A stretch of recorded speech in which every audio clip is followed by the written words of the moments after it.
علاقته ايه بيارا؟ حبيبته. اه حبيبته. فعلا في ارتباط ما بينهم؟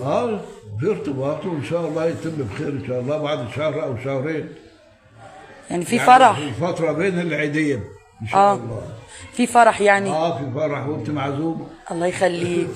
يعني احمد العوضي هيتجوز يارا؟ هيتجوزها. عادي. حضرتك قابلتها؟ قابلتها في الساحل. الصيف اللي فات ده. احكي لي بقى عن علاقتك بيها.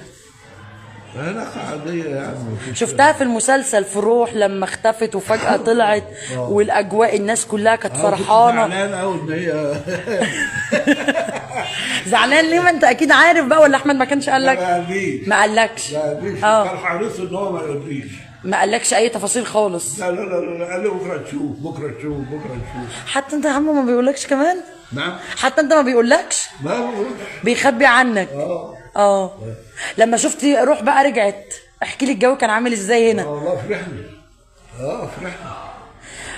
احمد العوضي جدع، ومع اصحابه كلهم في الوسط الفني جدع، وكان جدع كمان مع غير اصحابه.